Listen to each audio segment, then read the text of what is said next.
Nalilito ka ba kung ano ang difference ng manual at auto range tester at bakit minsan mali ang reading o nasisira agad ang multimeter? Sa video na ito, ituturo ko ang actual difference nila at paano gamitin ng tama. Sa actual electrical work, madalas ginagamit ang dalawang klase ng tester, manual at auto range. Pareho silang pangsukat pero magkaiba ang paraan ng paggamit.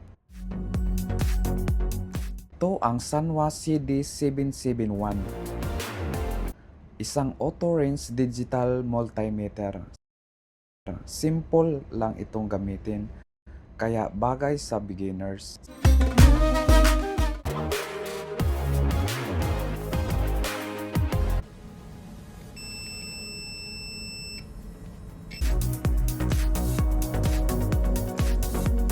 Sa tester na ito, ikaw ang pipili ng function, halimbawa voltage, pero hindi mo na kailangan mamili ng 20 volts, 200 volts o 750 volts.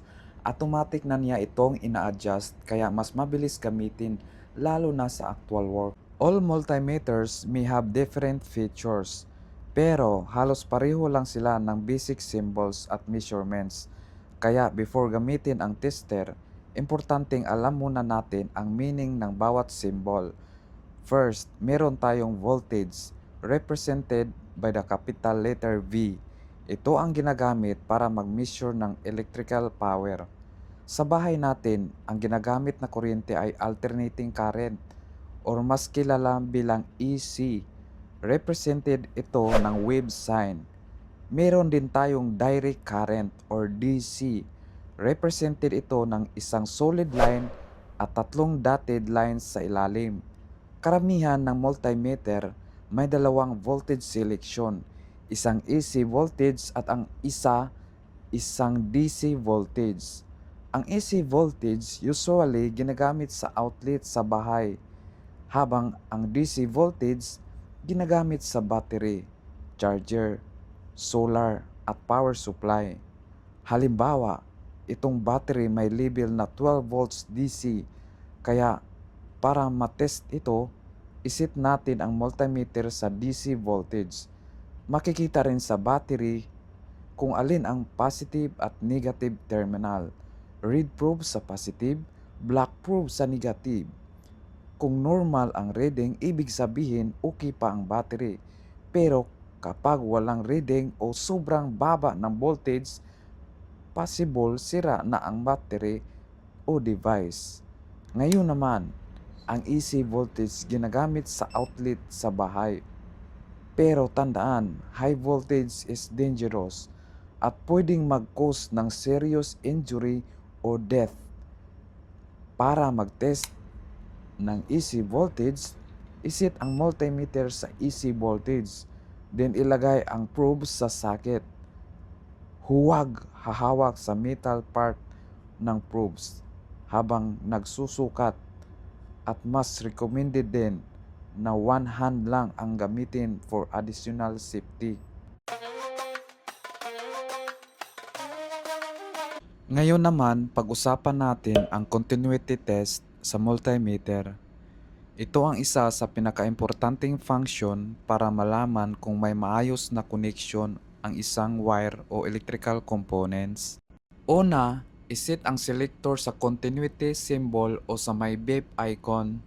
Siguraduhin na ang black probe ay nakakabit sa common terminal at ang red probe naman ay nasa volt ohms terminal.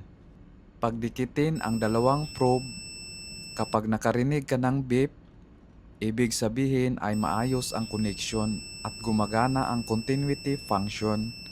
Mapapansin din sa display na mababa ang resistance o halos zero ang reading kapag may continuity.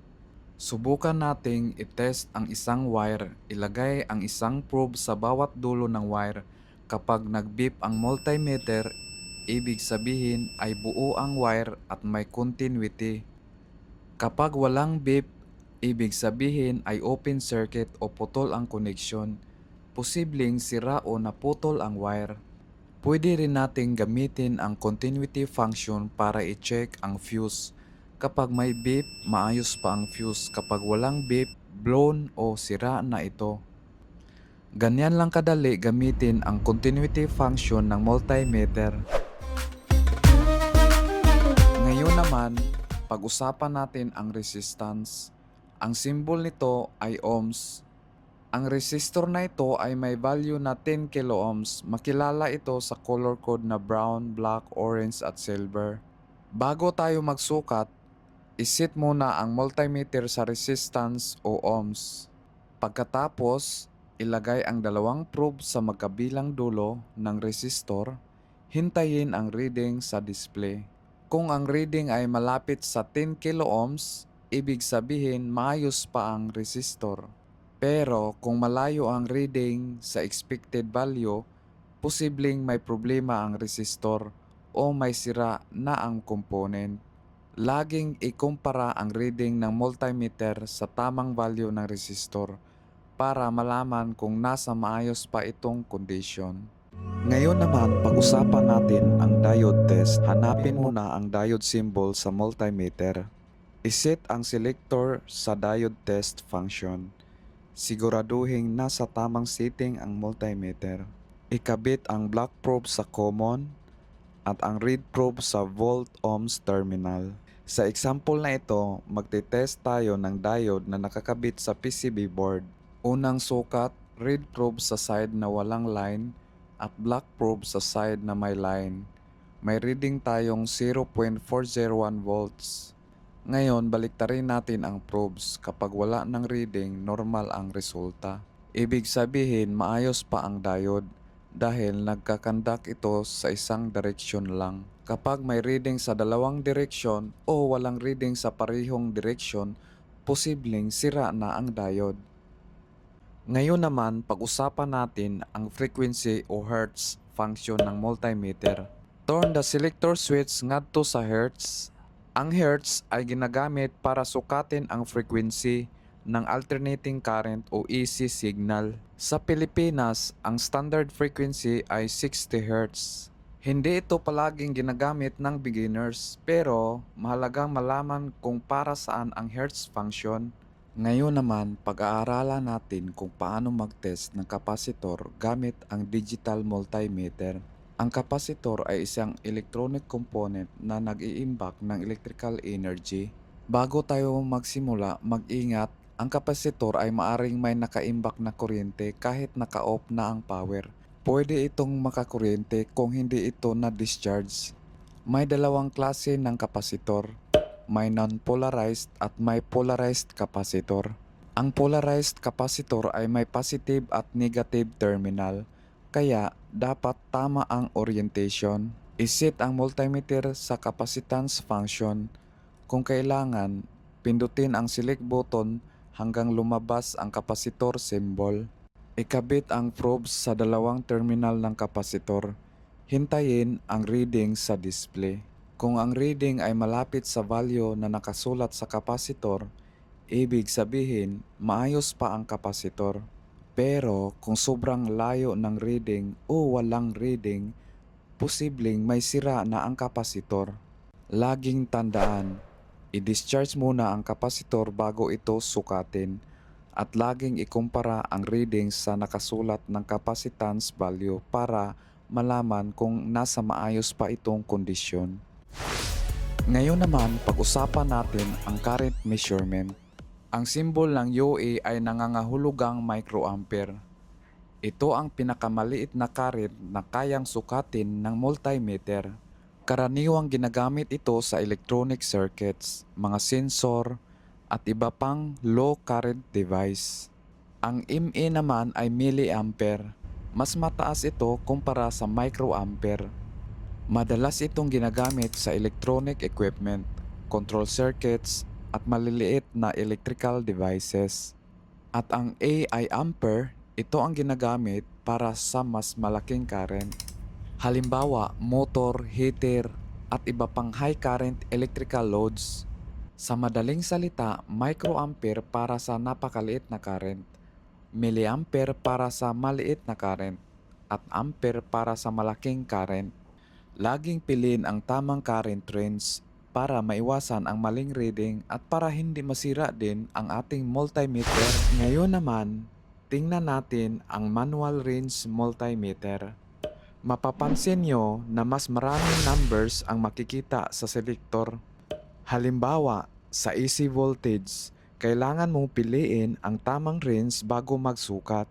Ganito rin sa DC voltage, ikaw mismo ang pipili ng tamang range depende sa voltage na susukatin mo. May iba't ibang range din para sa resistance, pati continuity at diode test. Ganito rin sa current measurement. Kailangang piliin ang tamang range bago magsukat. Ito ang pangunahing pagkakaiba sa manual multimeter. Ikaw ang pipili ng tamang range. Samantalang sa auto range multimeter, function lang ang pipiliin mo.